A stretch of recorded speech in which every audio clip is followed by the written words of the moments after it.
Signature TV, news in your pocket.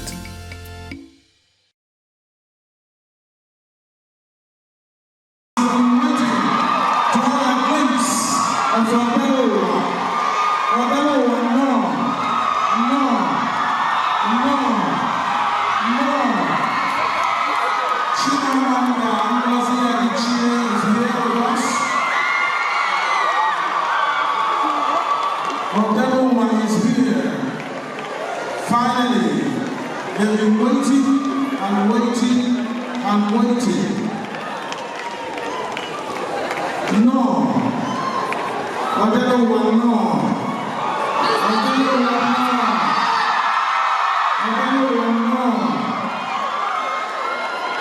Guadalupe, Operasi. Let us welcome Chimamanda.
So I'm very happy to be here again. Good evening. Thank you for being here. And I want to start by thanking the Center for Memories because they're doing essential work.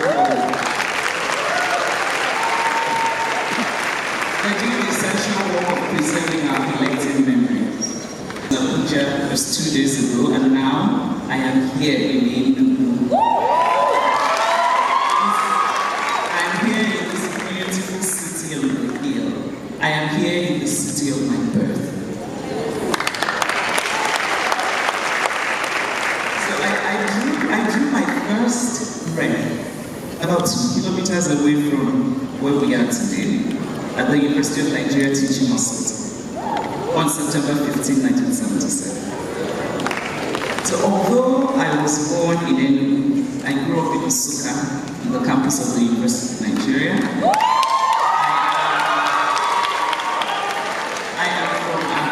In the government area of Anambra State. My mother is from Adichie into the Kofia local government area of Anambra State. All are my homes. But more importantly, and I think more significantly, I consider all of Igbo land to be my home. From Enugu to Anambra, Igbo, Abia, Ebonyi, and the Igbo-speaking communities in Rivers, in Kogi, in Benue, in Delta. All of them are home because all of them are Igbo land. Igbo. Whenever I land at an airport, whether in Asaba or in Enugu or the wonderfully named Chinua Achebe International Airport in Imo, the overwhelming feeling for me is one of wholeness, an internal calm, an instinctive ancestral peace. Also it was for many years, until recently. I am not the only Igbo person who no longer feels this instinctive wholeness, this peace. I am not the only one who reads stories from Igbo land and turns away in horror, who sees what is happening in Igbo land today and is consumed by shock, disillusionment, and a feeling dangerously close to despair. In Igbo culture, nothing is more sacred than life. In Igbo culture, a sibling must never take the life of another sibling. That is what we mean when we call a child Udoka, Udubisi, Udodi. The preservation of life is sacrosanct. Things Fall Apart demonstrates the central Igbo belief in the sacredness of life. Okonkwo accidentally murders a member of his community. It is truly an accident. His gun goes off during the feast, and yet his community punishes him severely. His home is destroyed and burnt, and he's banished for years. And this was an accident. Now imagine the severity of the punishment for murder in Igbo culture. Igbo culture abhors the taking of innocent life. And yet, today, we hear grotesquely inhumane stories of people murdered in ritual practices for money. And it is important to note that the victims of this recent upsurge of barbarism are mostly women. It is not just infuriating, but it is mentally disorienting to even contemplate that in 21st century Igbo land, women are considered expendable ingredients in the blighted act of evil rituals. Igbo women, who historically have been strong, have been valued, Igbo women like the Omo, whose boats led expeditions in pre-colonial times, Igbo women like the female king in Igbo'S, Igbo women who participated in the Aba Women's Riot in 1920, Women's Rebellion in 1929, Igbo women who through centuries have traded and showed initiative, and now we are reducing women to victims of money rituals. Indeed, what is happening to us? When did this particular rain begin to beat us?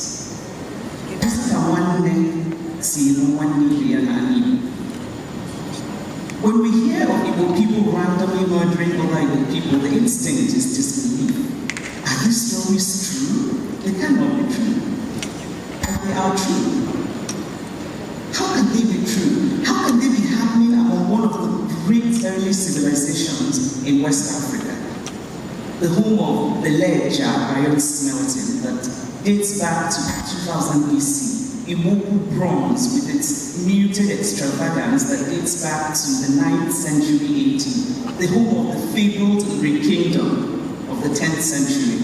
How can this be happening among the people traditionally known for greatness and for achievement and for hard work?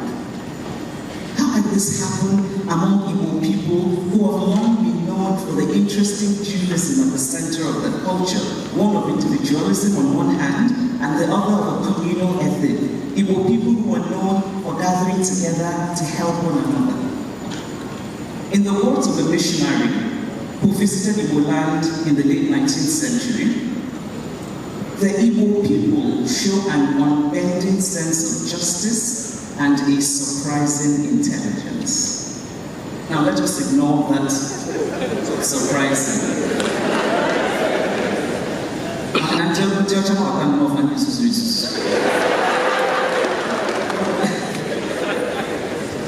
But the larger point is that Igbo people have long been known for greatness. And yet today Igbo land is in disarray. Today we are foreseeing our own decline. There are of course the smaller desecrations that we have brought on ourselves in the past 30, 40 years, one of which concerns the Igbo language. We do not have a thriving Igbo literature. We cannot seem to reach a consensus on a classical form of written Igbo. And many of us are proud to say that our children do not speak Igbo. Now, languages are really wonderful. I think the more languages one can speak, the better. I personally would like to learn Hausa. I've always loved the music of the language. But the truth is that children can learn as many languages as we expose them to. But what what is happening in Igbo land is not about whether children can learn languages or not. It is the result of the lack of value for what is ours. We do not value what is ours. And this lack of value is also reflected even in the contemporary Igbo practice of giving strange names to our children. Names we like, not because of their beautiful or deep meanings, but because they can be easily shortened to sound Western. Cassie, Sarah, Jida. Nana Sai,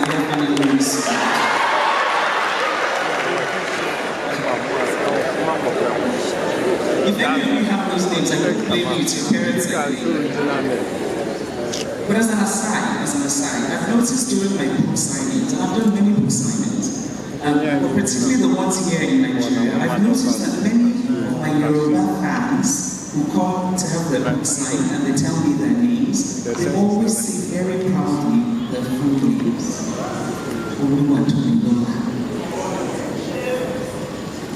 And I have to tell you, I find this deeply admirable, but also I feel a kind of whimsical sadness, because that almost never happens with my Igbo fans. And this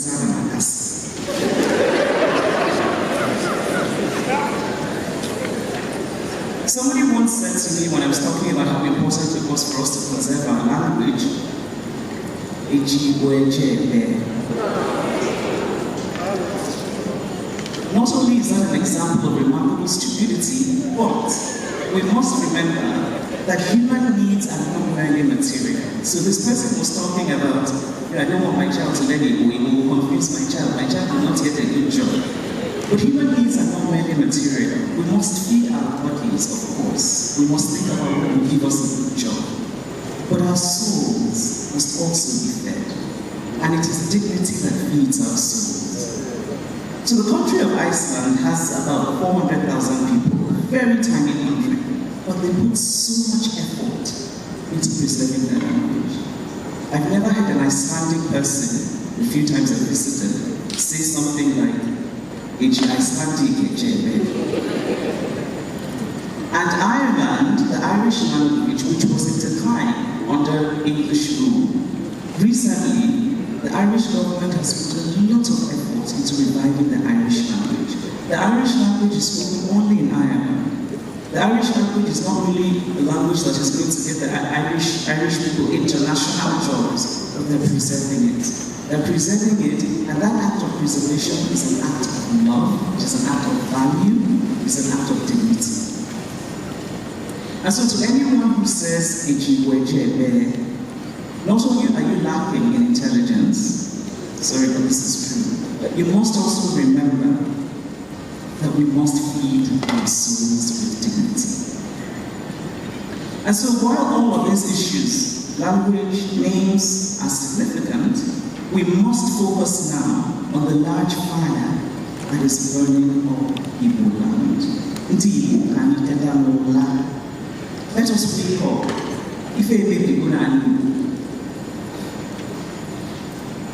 As Igbo people, we often speak of political marginalization. Whenever you're gathered among Igbo people, the next thing you hear is marginalization, they're marginalizing us. We should talk about marginalization. I think any honest assessment of Nigerian history since 1970 must acknowledge the political marginalization that Igbo people have suffered. But it is time to suspend the subject of marginalization until we have cleaned house. We are giving those who want to marginalize us even more reasons to justify that marginalization. We must first clean house. Part of that house cleaning must involve a concerted return to unity. We must unite. We must unite. Unity is not the absence of difference. Unity does not mean that we all agree on everything. Unity means a decision to come together for a greater goal despite our differences. Unity is a beautiful act of sheer will. Unity is an act of intelligence. Unity comes from the ability to think lucidly. If all of the governors of the Igbo-speaking states and all of the senators from the Igbo states decided to come together in unity and put away party affiliations, it will confer on Igbo land a great bargaining power for policies that will benefit all of Igbo land. Different ethnic groups in multi-ethnic countries across the world all engage in this kind of political bargaining. But for this to happen for Igbo land, there must be unity. But first I want to return to what I said earlier, Igbo. The contemporary distinctions we often make today about Igbo identity, they're not cultural identities, they're political identities. There's a difference between a cultural identity and a political identity. When we say somebody is Delta Igbo, it is a political identity. It is not a cultural identity. Igbo-speaking peoples are one nation, one language, with different dialects. All languages have dialects. A dialect is not language. So let us use Germany as an example.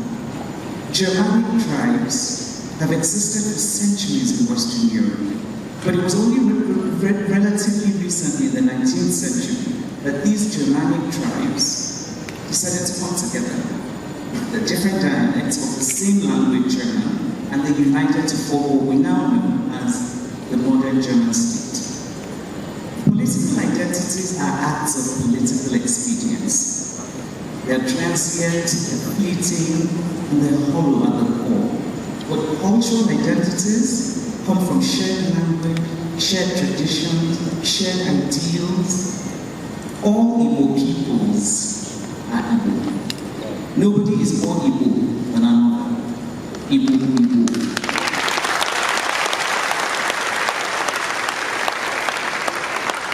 And so, on the basis of these shared cultural values, Igbo must unite and strive to become a beacon for Nigeria and indeed for Africa. It is not too late. It is dire, but it is not too late. Let us stop making excuses for ourselves. Don't say that poverty is the reason that we are sliding into this barbarism. Poverty is not the reason. Igbo land was not rich in the 1900s. We were poor, and yet we did not worship money in this way. We did not slide into barbarism. We did not kill one another. We believed in basic things, in telling the truth, in standing for moral ideas, in not stealing, in earning your money in a way that is transparent. And by the way, the world today is full of cultures and peoples who are poor. And yet they maintain their values, and yet they do not descend into a doomed abyss of evil. For that is indeed the most appropriate word for the disregard for human life that is happening in Igbo land today. Evil. Indeed, let us be. Let us refuse to participate. Refuse to celebrate money whose source you do not know. Let us celebrate alternative things. Let us celebrate knowledge. Let us celebrate scholarship. Let us celebrate hard work. Let us celebrate community. We must remember that we are a great people. We have to remember that we are people who make remarkable sacrifices to live their dreams wherever they find themselves. We are people who have mastered the art of surviving the most unaccustomed parts of the earth. Let us not forget the wonderful, unique apprenticeship system that we have, my boy. Often we forget the wagger, where young women learn things like sewing from women, and the wonderful and unique rituals and expectations that those involve. Indeed, let us remember who we really are. We cannot become untethered from the harness of our proud and beautiful history and heritage. Igbo must once again mean what it truly means. Not selfishness, but community. Not violence, but a fierce desire to succeed through hard work, diligence, honesty, truth-telling. The very essence of our existence as a people is being eroded, and it is an aggressive, ugly erosion. We are overseeing our own decline. We are we are participating in our own destruction. How can this be? We must reclaim our heritage. Like Umuofia, before the coming of the missionaries, we must insist on the basic threshold of decency. Do we as a people endorse these practices? Do we accept Igbo'S as a legitimate route to success? Where is the gatekeeping role of the community over every member? Something that has been central in Igbo culture for centuries. Every success needs validation from the cultural milieu that birthed it. We hear success stories, but in most cases we see only the success but not the story. What is the story behind the successes that we celebrate today? Okonkwo's greatness in Umuofia was not possible without Umuofia's collective say-so. If Igbo people had collectively risen in unison to condemn this president's evil when it first began, it would have served as a moral rebuke against the ongoing slide into barbarism. But we did not do that. It is not too late. It is dire, but it is not too late.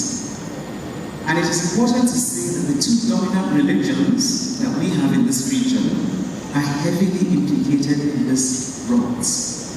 Both the traditional religion and Christianity have a hand in our collapsing values. We have as many cutthroat Didibia as we have the pastor who orchestrate the steady slide into this abyss.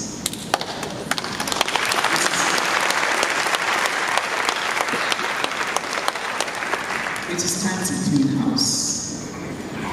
We should not accept what is happening. If there are those who seek to destroy us, we should not help them.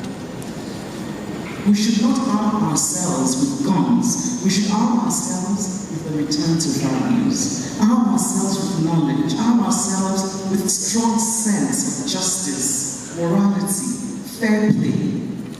Those are the true Igbo values. It is not too late. We must wake up now. Let us return Igbo land to the glory that it deserves.